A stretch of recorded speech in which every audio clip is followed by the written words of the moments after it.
नमस्कार, स्वागत है आप सबका हमारे खास कार्यक्रम देश देशांतर में। मैं हूं कवीन सचान और आज बात होगी संशोधित एनसीईआरटी के पाठ्यपुस्तकों के, जिस पर एक बड़ा बदलाव हुआ है। संशोधित एनसीईआरटी पाठ्यपुस्तकों में पुराने राष्ट्रवादी नायकों को, जो पहले लगभग दूसरी कतार या फिर एक पैराग्राफ तक सीमित थे या जानबूझकर देश की सामूहिक स्मृति में अलग अलग थे, उनको दोबारा एनसीईआरटी की ओर से नए अध्याय जोड़कर उचित सम्मान देने का प्रयास किया जा रहा है, जिससे आने वाली भारतीय पीढ़ियां प्रेरणा लेकर देश के विकास में योगदान को महसूस कर सकें। ऐसे कुछ महापुरुष हैं जिनका इतिहास में या जिक्र ही नहीं या फिर बहुत कम उन्हें तवज्जो मिली। ऐसे मुख्य नाम हैं आध्यात्मिक नेता श्री अरबिंदो, स्वामी विवेकानंद, स्वतंत्रता सेनानियों में लाला लाजपत राय, वल्लभ भाई पटेल, पेशवा और मराठा जनरल बाजीराव बलाल, जाट राजा सूरजमल, राजपूत प्रतीक महाराणा प्रताप और मराठा साम्राज्य के संस्थापक छत्रपति शिवाजी। असल में एनसीईआरटी ने आमंत्रित सुझावों के आधार पर अपनी 182 किताबों में 1334 बदलाव किए। इनमें अतिरिक्त जानकारी, सुधार और डाटा अपडेट शामिल है। सर्वाधिक 573 बदलाव विज्ञान की किताबों में किए गए, जिसके बाद 316 बदलाव सामाजिक विज्ञान की किताबों और 163 बदलाव संस्कृत की किताबों में किए गए। 2007 के बाद से ये पहला रिव्यू एनसीईआरटी की ओर से पिछले वर्ष किया गया। एनसीईआरटी एक स्वायत्त संस्था है जो एचआरडी मंत्रालय को स्कूली शिक्षा पर सलाह देती है। और आज अपने मेहमानों के जरिए हम समझेंगे कि इस बदलाव की जरूरत क्यों महसूस की गई, इन महापुरुषों को जगह दी गई, उनके लिए क्या कुछ पैरामीटर हैं और इतिहास में इससे पहले किन पैरामीटर्स पर उन्हें रखा गया या फिर किसी को छोड़ा गया। हमारे साथ तीन बेहद खास मेहमान हैं। मेजर हर्ष कुमार हैं, सचिव हैं एनसीईआरटी गवर्नमेंट ऑफ इंडिया से, स्वागत है आपका। प्रोफेसर रिजवान कैसर हैं, इतिहासकार हैं, जामिया मिलिया इस्लामिया विश्वविद्यालय से, बहुत बहुत स्वागत सर आपका। डॉक्टर युथिका मिश्रा हैं, एसोसिएट प्रोफेसर, इतिहास विभाग डीयू से, आपके मैम स्वागत है। शुरुआत हर्ष जी मैं आपसे करना चाहूँगा, क्योंकि एक लंबा ये प्रोसेस जिसको मैं समझने की कोशिश कर रहा था, ये क्या कुछ रहा है तमाम सजेशंस और महापुरुषों को कुछ चैप्टर्स ऐड करने या फिर उनके बारे में जो बताया गया उसको और विस्तार देने की ज़रूरत क्यों महसूस की गई? जैसा कि आपने अपने संबोधन में पहले बताया कि यह सुझावों पर आधारित है। इस पे देश भर से सुझाव मांगे गए थे और ये ओपन था वेबसाइट में काफ़ी दिनों तक, 2 महीनों तक ओपन था, जिसमें सुझाव आए, सुझावों का अवलोकन किया गया और उस अवलोकन के प्रकाश में ये सारी चीज़ें करी गई। जिसमें आपने बताया मैक्सिमम बदलाव साइंस में किए गए, जो डाटा पुराने हो गए थे वो किया गया, या कुछ जो फैक्चुअल एरर्स, जो उसमें तथ्यात्मक गलतियां थी, उनको सुधारा गया, जो चीज़ नई थी उनको अपडेट किया गया। तो एक तरह से आप कह सकते हैं कि ये सुझावों पर आधारित अवलोकन के आधार पर तैयार किया गया है। अभी ये किताब भी इशू हुई है हमारे मंत्रालय की तरफ से, सबको शिक्षा अच्छी शिक्षा, जिसमें समग्र शिक्षा के बारे में कि क्या क्या अभी कार्य हुए हैं, क्योंकि हमारा डिपार्टमेंट इसी का है, पूरा सब लोग बैठ के इस पे विचार करते हैं सारे डिपार्टमेंट कि हमने क्या क्या कार्यक्रम किया है, हर अलग अलग उसमें, चाहे केंद्रीय विद्यालय हो, केंद्रीय विद्यालय संगठन हो, नवोदय विद्यालय संगठन हो। और इसमें जैसे अभी एनसीईआरटी का सबसे एक बड़ा राष्ट्रीय मूल्यांकन सर्वेक्षण भी आया है। ये सब बातें हैं, मतलब ये तो निरंतर चलने वाली प्रक्रिया है, यानी कि ये लगातार प्रोसेस है जिसको आपने फॉलो किया। ये साल दर साल या 5 साल या 10 साल के बाद आप रिवाइज करते हैं। लेकिन अभी आप ये कह सकते हैं कि ये जो सुझाव, एक अच्छा सुझाव मांगा गया था कि आखिरकार क्या कमियां हैं, जो तथ्यात्मक कमियां हैं, जिसमें अध्यापक, छात्र, पेरेंट्स सभी के सुझाव आमंत्रित थे, देश भर से सुझाव आमंत्रित थे। इसमें कोई एक विशेष वो नहीं मांगा गया था, ये ओपन फोरम था, उसके आधार पर ये किया गया है। तो मतलब आप इसको एक ये नहीं कह सकते हैं कि पूरा जो है सब कुछ चेंज कर दिया गया। उसके लिए एक अभी अलग सुझाव का मांगा गया है, जिसमें काफ़ी 30,000 प्लस सुझाव आ चुके हैं। करिकुलम बदलाव और वो सब, वो अलग है प्रक्रिया है, तो वो तो प्रक्रिया बाद में शुरू होगी। यह एक प्रक्रिया थी जिसमें लोगों से मांगा गया था और उसी के आधार पर ये हुआ है। कुछ नाम मैं स्पेसिफिक करना चाहूँगा जिनको लेकर मैंने शुरुआत में जिक्र किया कि जिनके बारे में ज़्यादा कुछ नहीं था या वो हाशिए पर थे इतिहास के अध्याय में। इन नामों को ऐड करने की कोशिश या फिर उनके बारे में विस्तार देने की ज़रूरत, इसको लेकर किस तरीके के सुझाव थे और जो आप लोगों का पहले एक आकलन रहा होगा, उन सुझावों को मंगाने की ज़रूरत पड़ी तो आप लोगों को क्यों महसूस हुई? नहीं, ये सुझाव एक चारों तरफ से आ रहे थे, वैसे लेटर्स नॉर्मली आते रहते थे, तो अब अब नॉर्मल अभी भी जैसे सुझाव के लिए एनसीईआरटी के पास लेटर्स आते रहते हैं, तो अब उन लेटर्स पे आप कार्रवाई नहीं कर सकते ना। हो सकता है कि एक बंद कमरे में हो काम, ऐसा तो नहीं है। एक राष्ट्रीय संस्था है, एक स्वायत्त संस्था है, लेकिन है तो राष्ट्रीय, और सुझाव पूरे देश भर को देना है, तो इसलिए सबकी भागीदारी होनी चाहिए उसमें, पूरे देश भर की भागीदारी। इस वजह से ये सुझाव मांगे गए थे, और इसमें तो ये हमारे हिस्टोरियंस, इतिहासकार बताएंगे कि आखिर पहले क्यों नहीं जगह थी। इसका आंसर मैं कैसे दे सकता हूं? नहीं, मैं इस पर आऊंगा। मैं हाँ, कि प्रोसेस जो है वो क्योंकि जरूरत पड़ी तब इस प्रोसेस को आप लोगों ने शुरू किया, उसको इम्प्लीमेंट किया, और अब धीरे धीरे करके वो पाठ्यक्रमों में आ रहा है संशोधित होकर। रिजवान सर, अब मेरा अगला सवाल आपसे कि अगर खास तौर पर इन नामों को मैं देखूं, अरबिंदो साहब हैं, विवेकानंद जी हैं, वल्लभ भाई पटेल, लाला लाजपत राय, बाजीराव बलाल, राजा सूरजमल, महाराणा प्रताप, हम देश के अलग अलग हिस्सों में कमोबेश लोग जानते हैं, पहचानते हैं, लेकिन इतिहास ऐसा क्यों है कि इन्हें पहले छोड़ता है और अब उन्हें हम ऐड करने की कोशिश कर रहे हैं या ऐड किया गया? अब एक अजीब सी प्रक्रिया है। अगर इतिहास के इलाके में जो कुछ भी तथ्यात्मक परिवर्तन अगर लाने हैं, केवल और केवल इतिहासकारों के लिए दरमियान छोड़ दिया जाए, ये कोई ऐसे पब्लिक पॉलिसी का मामला नहीं है कि हम जनता से ओपिनियन ले रहे हैं कि आप बताइए कि हमें इतिहास में क्या पढ़ना है, बल्कि जो इतिहासकार हैं, जो विशिष्ट हैं, अलग अलग एरिया, पीरियड और सब में स्पेशलाइज करते हैं, उन सब लोगों को अगर शामिल किया जाए तो ज़्यादा अच्छी बात होगी।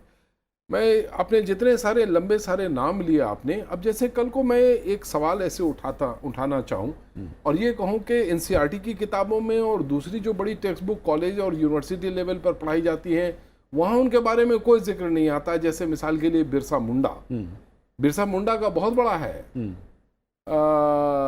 कानू जो संथाल के थे, उनका बहुत बड़ा रोल है, उनके बारे में कोई जिक्र नहीं आता इतिहास की किताबों में। 1857 का इतना बड़ा विद्रोह हुआ, हम सब लोग बचपन से झांसी की रानी के बारे में सब कुछ पढ़ते रहे, उनकी कुर्बानी भी बहुत बड़ी है, जान भी गई और सब चीज़ है, लेकिन वहीं बगल में लखनऊ में बेगम हजरत महल एक बहुत बड़ा रोल अदा करती हैं। और तकरीबन उसी तरह से जैसे झांसी की रानी शहीद हो जाती है, बेगम हजरत महल ने सारे मौक़ों के बावजूद सरेंडर करने से इनकार कर दिया और नेपाल चली गई और तमाम तरह की तकलीफ़ों में अपनी ज़िंदगी बसर करी और उनकी जो सारी चीज़ें लूट ली गई वगैरह वगैरह।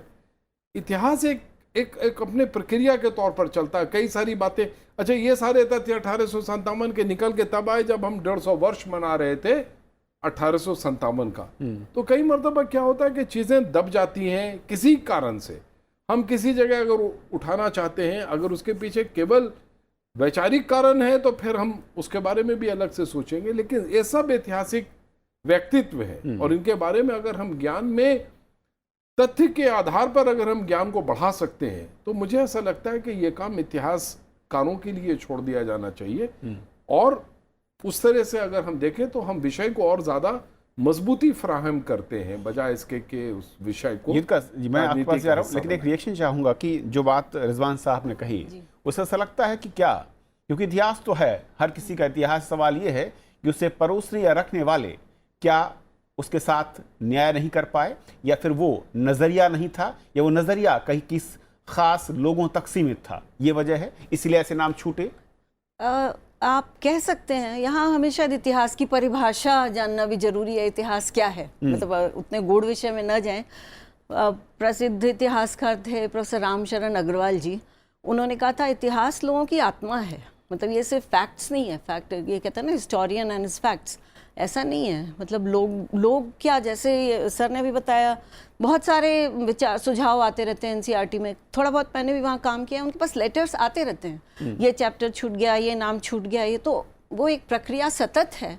और इतिहास में ये ऐसा नहीं कि पहली बार इंक्लूड हो रहे हैं कुछ नाम या छूट रहे हैं, या ऐसा नहीं है, ये तो निरंतर है। और इससे तो मुझे लगता है इतिहास एनरिच हो रहा है। जो व्यक्तित्व छूट गए हैं, जो प्रकरण हमने चाहे अनचाहे, मुझे तो नहीं लगता ऐसा कुछ जानबूझ के होता है, मतलब इनएडवर्टेंटली कई चीज़ें रह जाती हैं और उनको लाना चाहिए। मेरा तो यही विचार रहेगा इसमें। क्योंकि दो बातें, इसमें दो आरोप लगते हैं। पहला आरोप ये कि इतने बड़े नाम जिनके बारे में अलग अलग इलाकों में लोग जानते हैं और राष्ट्रीय परिदृश्य में देखें तो उनके बारे में कैसे ये नाम छूट सकते हैं। और दूसरा ये कि खास वक्त में कुछ खास लोगों को इतिहासकार बड़ा बना देते हैं, वही समय बदलने के साथ वही नाम छोटे क्यों हो जाते हैं? छूटे तो जैसे कि ये बड़े बड़े आपने जैसे नाम दिखाया विवेकानंद जी या श्री अरविंदो, ये नाम छूटे तो नहीं हैं, उनको एक लाइन में शायद छोड़ दिया और उनको वर्ड्स बढ़ाया, ये हाँ, तो उनके उसमें भी कद के लिहाज से क्लियरली उनके बारे में जो दिखाया बताया गया ज्यादा वो फिर एक्सपैंड नगण्य किया दिखता है और कहीं अगर यहाँ बढ़ाया तो कहीं फोकस कम किया होगा। मतलब ये तो इंक्लूसिवनेस हुआ और जो इम्पोर्टेंट चैप्टर्स थे जिन पर शायद और अधिक जानकारी देनी चाहिए थी वो नहीं दी, तो ये भी अच्छी बात है। मुझे लगता है ऐसा होना चाहिए और निरंतर ही होता रहना चाहिए कि कौन सा, जैसे अभी सर ने बताया बेगम हजरत महल के बारे में, क्यों नहीं ऐसे तो मुझे लगता है जैसे उनकी पुत्री थी, नाना साहब की पुत्री जिनको जला दिया गया था, तो वो भी आना चाहिए। ऐसे तो बहुत से नाम हैं और अगर आए तो उनके इम्पोर्टेंस को कौन आंकेगा। पहला तो सवाल ये उठता है कि क्या विवेकानंद जी और श्री अरविंदो को हम 500 वर्ड देंगे तो क्या इनको एक लाइन में डिसमिस किया जाएगा। दूसरा एक और यहाँ पॉइंट है कि क्या ये कहीं रिसर्च भी दिखाता है, हमारा काम पहले इन लोगों पर नहीं हुआ और अब हुआ है, लोगों में उनकी नॉलेज बढ़ी है, जानकारी बढ़ी है। जैसे तात्या टोपे जी, नाना साहब, ज़्यादा तो जानकारी लोगों को 1857 के बारे में है और ये जानते ही नहीं लोग कि वो तो म्यूटनी थी नहीं, जो बार बार सिपाही म्यूटनी कहा गया, वो तो बहुत बड़ा वास था। जिस तरह से रिसर्च उस पर हो रहा है और आ रहा है, पता चलता है वो तो बहुत व्यापक था, वो तो विश्व पूरे देशव्यापी था, यहाँ तक कि वो नॉर्थ ईस्ट में था, साउथ में था, ऐसे बहुत सारे आर्टिकल सब आ गए हैं, ऐसा रिसर्च।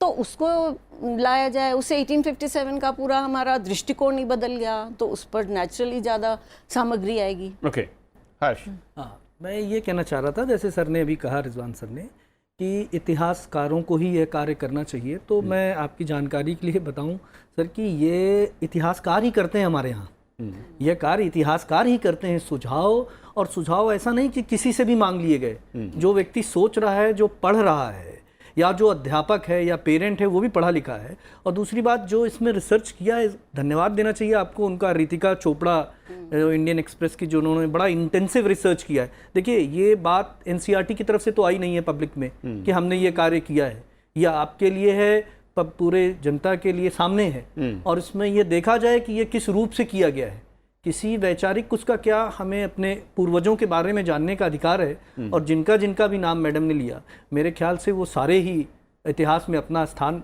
रखने के काबिल हैं और हमेशा रहेंगे। और दूसरी बात, जैसे सर ने भी कहा उनके बारे में, तो वो भी बिल्कुल, अभी अगर वो सुझाव आता तो निश्चित रूप से उस पर भी रिसर्च होता और वो भी रखा जाता।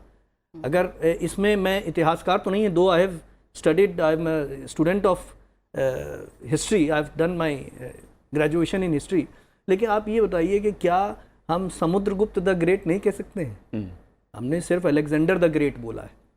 तो इस बात का भी तो तारतम्य रखना चाहिए। ये काम मेरा नहीं है, ये तो मैं एज अ स्टूडेंट बोल रहा हूँ, एज अ ऑफिशियल नहीं बोल रहा हूँ। लेकिन जो भी एनसीईआरटी ने कार्य किया है और जो भी सबके सामने है, जिसका कि अन्वेषण अभी सभी लोग करेंगे, जैसे आप देख रहे हैं, आपने देखा इस रिपोर्ट में, तो ऐसा नहीं था कि इतिहासकारों ने नहीं किया है, किसी बाहर वालों ने नहीं बैठ के किया है, हमारे इतिहासकारों ने, और जिसने भी बुला करके पूरा इसका प्रॉपरली कमेटी बना करके इसको पूरा देखा गया, अवलोकन किया गया, तब इसको किया। रिजवान साहब, दो बात जो एक इसका कर रही कि क्या इसके साथ रिसर्च और तथ्यों के साथ इसको ऐड ऑन करें या प्रोसेस को बढ़ाने की बात होती जो शुरुआत से प्रचलन रहा है, और दूसरा ये जो कि हर्ष का बहुत अहम सवाल है कि विरोधाभासी चीज़ें क्यों हैं। अगर हम किसी एक के नाम के सामने महान लगाते हैं या चक्रवर्ती सम्राट लगाते हैं, और उनकी जब हम प्रसिद्धि या इतिहास को पढ़ते हैं तो उतना ज़्यादा नहीं दिखता किसी एक खास इलाके से ज़्यादा, लेकिन उसके बृहस्पति कई ऐसे नाम हैं जिनसे कई गुना ज़्यादा इलाके तक फैले हुए थे, लेकिन उनके साथ वो चीज़ें नहीं हैं।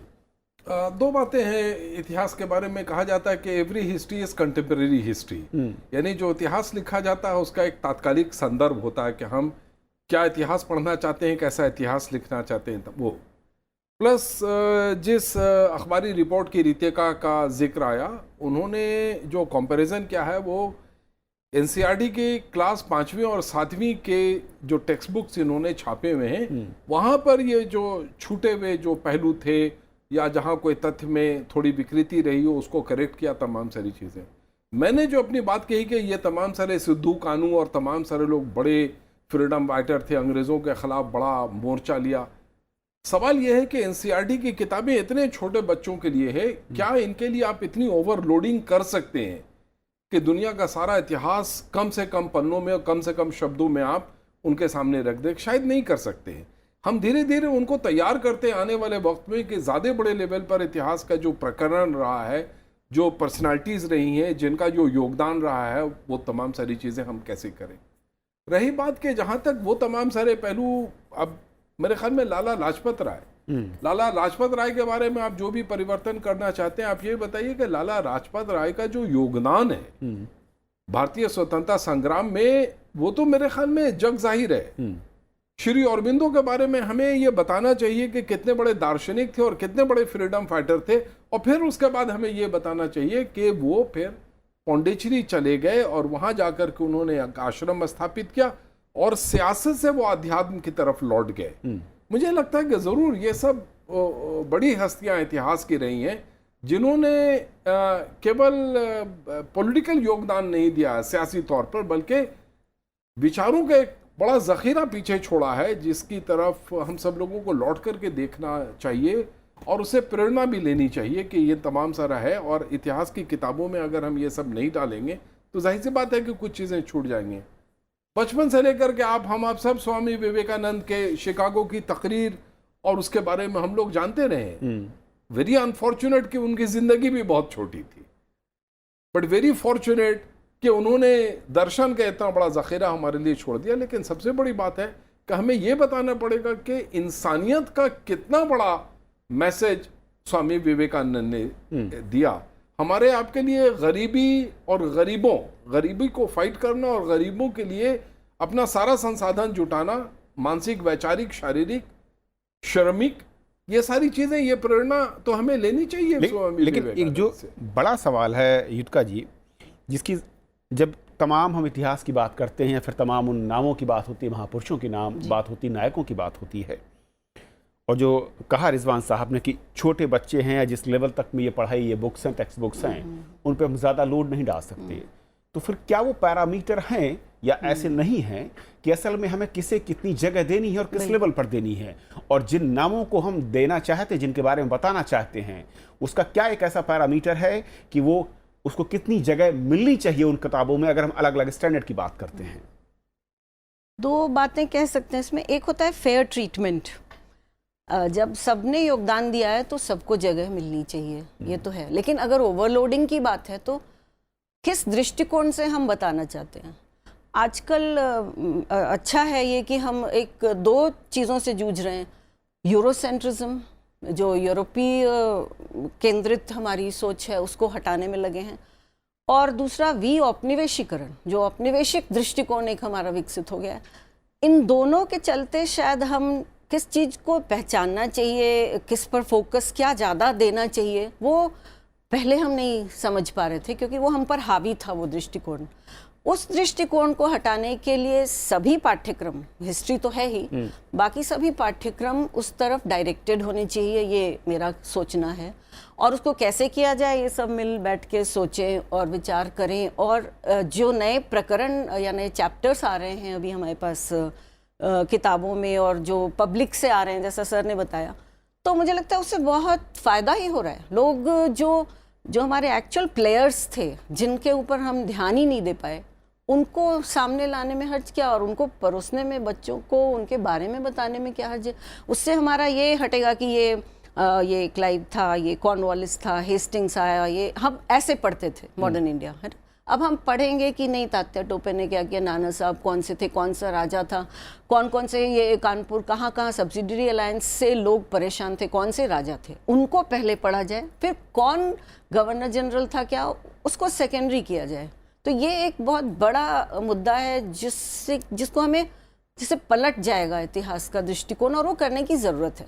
क्योंकि आपने कहा दृष्टिकोण की बात की जी, हर्ष जी, एक बात तो सच दिखती है, और जब मैं कई सारे इतिहासकारों से और आज की चर्चा में एक बात निकलती है कि इतिहासकार समय काल के लिहाज से कहीं न कहीं प्रभावित रहे हैं और होते हैं, और ऐसे में वो इतिहास जो कि निष्पक्षता के साथ आपको नजर आए और देश के युवाओं को सही मार्गदर्शन दे सके, क्या वो फॉर्मूला उसकी तरफ बढ़ने की ज़रूरत है, या हमने जो अडॉप्ट किया हुआ है फॉर्मूला वो वाकई वो उसकी चौखट में, कसावट में सही या खरा उतरता है?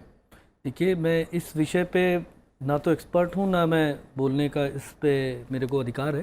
जो आप एक बात मैं बता सकता हूं, जो सर ने बताया कि कितना बोझ लादना है, तो इसको एक बात मैं क्लियर करना चाहूँगा कि बड़ा साइंटिफिक तरीके से पूरा करिकुलम डिसाइड किया जाता है और इस विषय पे हर एक पहलुओं पे ध्यान दिया जाता है।